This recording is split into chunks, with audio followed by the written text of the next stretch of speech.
ಕೊರಟಗೆರೆಯಲ್ಲಿ ಅನಧಿಕೃತವಾಗಿ ನಡೀತಿದ್ಯಾ ಸಲೂನ್ಗಳು?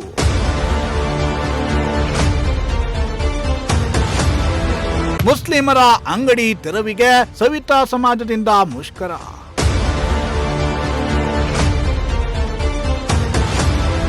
ಬದುಕು ಕಟ್ಟಿಕೊಳ್ಳಲು ಇದ್ದ ಅಂಗಡಿ ಬಂದ್ಗೆ ಕಣ್ಣೀರು.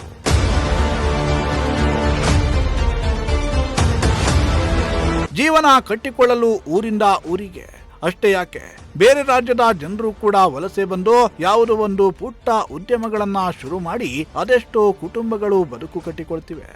ಅದರಂತೆ ಕೊರಟಗೆರೆ ತಾಲೂಕಿನ ತೋವಿನಕೆರೆಯಲ್ಲಿ ಹೊರ ರಾಜ್ಯದಿಂದ ಬಂದ ಮುಸ್ಲಿಂ ಕುಟುಂಬವೊಂದು ಸಲೂನ್ಗಳನ್ನ ಪ್ರಾರಂಭಿಸಿ ದುಡಿದು ಬದುಕ್ತಾ ಇದ್ದಾರೆ. ಆದರೆ ಇವರು ಅನಧಿಕೃತವಾಗಿ ಅಂಗಡಿಯನ್ನ ತೆರೆದಿದ್ದಾರೆ. ಇದರಿಂದ ಭಜಂತ್ರಿ ಸಮುದಾಯದ ಕುಟುಂಬಗಳಿಗೆ ಆರ್ಥಿಕವಾಗಿ ನಷ್ಟವಾಗಲಿದೆ ಅಂತ ಆರೋಪಿಸಿ ಸವಿತಾ ಸಮಾಜದವರು ತಮ್ಮ 12 ಅಂಗಡಿಗಳನ್ನ ಸ್ವಯಂ ಪ್ರೇರಿತವಾಗಿ ಅಂಗಡಿಗಳನ್ನ ಮುಚ್ಚಿ ಮುಷ್ಕರಕ್ಕೆ ಕರೆ ನೀಡಿದ್ದಾರೆ. ಇತ್ತ ಭಜಂತ್ರಿ ಸಮುದಾಯದವರು ಅಂಗಡಿಗಳನ್ನ ಮುಚ್ಚಿದ್ರೆ ಮುಸ್ಲಿಮರು ಮಾತ್ರ ಕ್ಷೌರದ ಅಂಗಡಿಗಳನ್ನ ತೆರೆದು ಕೆಲಸವನ್ನ ಮಾಡ್ತಾ ಇದ್ರು. ಇದರಿಂದ ರೊಚ್ಚಿಗೆದ್ದ ಸವಿತಾ ಸಮಾಜದವರು ಮುಸ್ಲಿಂ ಅಂಗಡಿಗಳ ಬಳಿ ತೆರಳಿ ಅಂಗಡಿಯನ್ನ ಮುಚ್ಚಿಸಲು ಯತ್ನಿಸಿದ್ರು. ಅಲ್ಲದೆ ಗ್ರಾಮ ಪಂಚಾಯಿತಿ ಮುಂದೆ ಪ್ರತಿಭಟನೆಯನ್ನ ನಡೆಸಿ ಆಕ್ರೋಶವನ್ನ ಹೊರಹಾಕಿದ್ರು.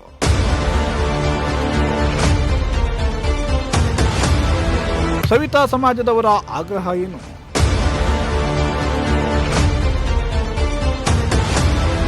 ಗ್ರಾಮ ಪಂಚಾಯಿತಿಯಿಂದ ಮುಸ್ಲಿಂ ಕುಟುಂಬದವರು ಲೈಸೆನ್ಸ್ ಅನ್ನ ಪಡೆಯದೆ ಸಲೂನ್ ಅನ್ನ ತೆಗೆದಿದ್ದಾರೆ. ಅವರು ಕ್ಷೌರಕ್ಕೆ ಬರುವವರಿಂದ ಕಡಿಮೆ ಹಣವನ್ನ ಪಡೆದು ಕಟಿಂಗ್ ಹಾಗೂ ಶೇವಿಂಗ್ ಅನ್ನ ಮಾಡ್ತಿದ್ದಾರೆ. ಜೊತೆಗೆ ಒಂದು ದಿನವೂ ಅಂಗಡಿಗೆ ರಜೆ ಮಾಡದೆ ನಿತ್ಯವೂ ಕಟಿಂಗ್ ಮಾಡ್ತಾರೆ. ಇದರಿಂದ ಭಜಂತ್ರಿ ಸಮುದಾಯದವರ ಅಂಗಡಿಗಳಿಗೆ ಲಾಸ್ ಆಗ್ತಿದೆ. ನಾವು ಪೂರ್ವಜರ ಕಾಲದಿಂದಲೂ ಇದೇ ಕೆಲಸವನ್ನ ಮಾಡಿಕೊಂಡು ಜೀವನ ಮಾಡ್ತಾ ಇದ್ದು, ಇವರಿಂದ ನಮಗೆ ಆದಾಯ ಕಡಿಮೆ ಆಗ್ತಾ ಇದ್ದು ನಮ್ಮ ಕುಟುಂಬ ಜೀವನ ಸಾಗಿಸಲು ಕಷ್ಟವಾಗ್ತಿದೆ.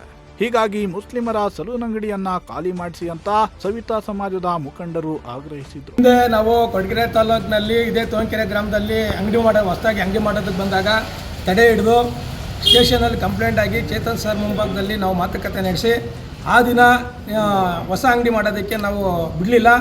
ಈ ಹಳೆ ಅಂಗಡಿಗೂ ಸಹ 6 ತಿಂಗಳು ಟೈಮ್ ಕೊಟ್ಟಿದ್ರು ಖಾಲಿ ಮಾಡೋದಕ್ಕೆ. ಆದರೆ ಅನ್ಯೂನ್ಯತೆಯಿಂದ ಏನೋ ನಡೆಸ್ಕೊಂಡು ಹೋಗ್ತಾಯಿದ್ರು. ನಮ್ಮ ಹುಡುಗರು ಹೋಗಲಿ ನಾವು ತುಂಬ ವರ್ಷದಿಂದ ಇದ್ದಾನೆ ಬಿಡಿ ಅಣ್ಣ ಅಂತ ಹೇಳ್ಬಿಟ್ಟು ಸುಮ್ಮನಿಸಿದ್ರು. ಆದರೆ ಆತ ಇವಾಗ ಬಂದ್ಬಿಟ್ಟು ಹೊಸದಾಗಿ ದೊಡ್ಡದಾಗಿ ಅಂಗಡಿ ಮಾಡ್ಕೊಂಡು ಇನ್ನೂ ಒಂದು 4-5 ಜನ ಚೇರ್ಗಳನ್ನ ಹಾಕ್ಕೊಂಡು 4-5 ಜನನ ಕೆಲಸಗಾರನ ಇಟ್ಕೊಂಡು ಕೆಲಸ ಮಾಡೋಕ್ಕೆ ಮುಂದಾಗಿದ್ದಾನೆ. ಆ ಥರ ಕೆಲಸ ಮಾಡಿದ್ರೆ ನಮ್ಮ ಹುಡುಗರು ಎಲ್ಲ ಹೋಗ್ಬೇಕು. ಹಾಗಾಗಿ ಈ ದಿನ ಎಲ್ಲ ಒಗ್ಗಟ್ಟಾಗಿ ನಾವು ಈ ಒಂದು ಅಂಗಡಿನ ತೆರವು ಮಾಡಬೇಕು ಅಂತ ಹೇಳ್ಬಿಟ್ಟು ಒಗ್ಗಟ್ಟಾಗಿ ಬಂದಿದ್ದೀವಿ. ಮುಂದೆ ಏನಾಗುತ್ತೆ ಅನ್ನೋದನ್ನು ನಾವು ನಮ್ಮೆಲ್ಲ ಜನ ಮುಂದೆ ನೋಡಬೇಕಾಗುತ್ತೆ. ಮುಸ್ಲಿಂ ಸಮುದಾಯದವರ ಸಲೂನ್ಗಳನ್ನ ಮುಚ್ಚಿಸಿದ ಸವಿತಾ ಸಮಾಜ.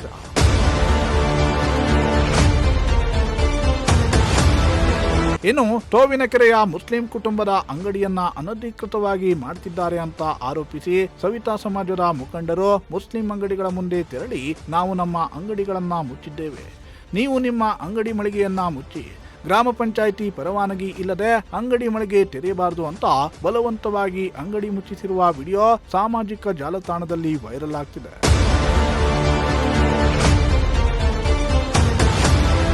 ಸಲೂನ್ಗಳನ್ನ ಮುಚ್ಚಿಸಿದ್ದಕ್ಕೆ ಮುಸ್ಲಿಂ ಕುಟುಂಬದವರ ಕಣ್ಣೀರು.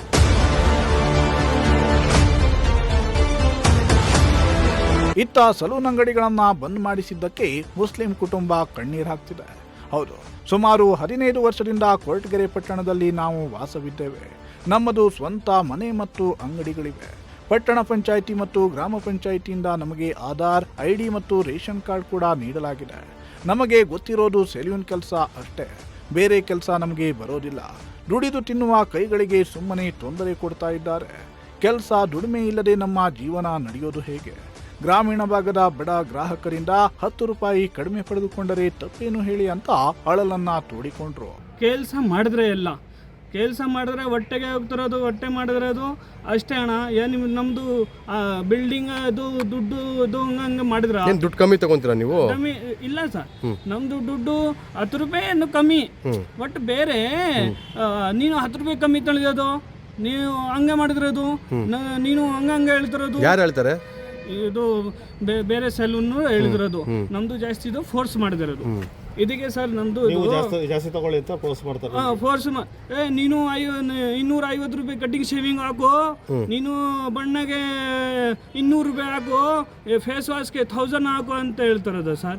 ಸರ್ ಎಲ್ಲ ಅಲ್ಲಿಗೆ ಜನ ಐತೆ, ಇದು ಕೆಲಸ ಮಾಡಿದ್ರೆ ಹಳ್ಳಿ ಜನ ಐತೆ, ಕೆಲಸ ಮಾಡಿದ್ರೆ ಗಾರೆ ಕೆಲಸ ಇದು ಕೆಲಸ ಮಾಡಿದ್ರೆ ಯಾವುದು ಏನ್ ಸರ್ 1,000 ಯಾವುದು ಕೊಡ್ತಾರೆ ಸರ್?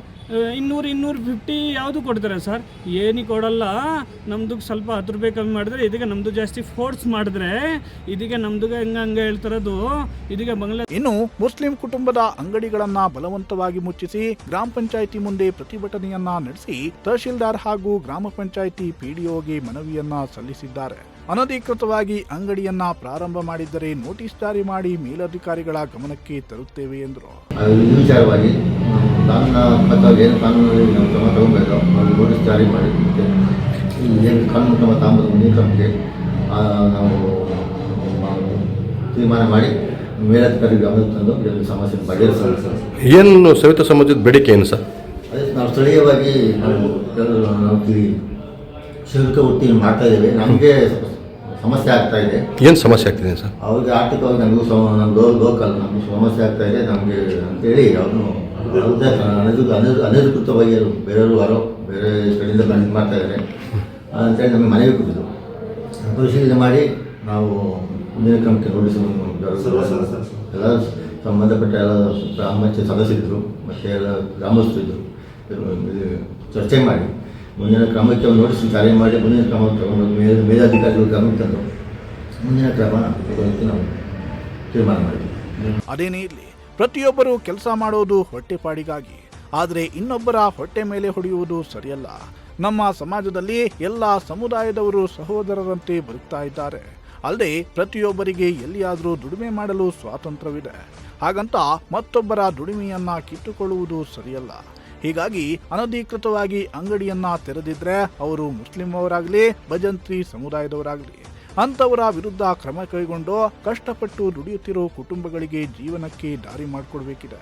ಅಲ್ಲದೆ ಎಲ್ಲರೂ ಒಟ್ಟಾಗಿ ಇಂತಿಷ್ಟು ಹಣ ಅಂತ ನಿಗದಿ ಮಾಡಿ ನಾಮಫಲಕವನ್ನ ಅಳವಡಿಸಲು ಆದೇಶ ಮಾಡಬೇಕಿದೆ ಅನ್ನೋದು ಸವಿತಾ ಸಮಾಜದ ಆಗ್ರಹವಾಗಿದೆ. ಎನ್ ಮೂರ್ತಿ, ಪ್ರಜಾಶಕ್ತಿ ಟಿವಿ, ಕೊರಟಗೆರೆ.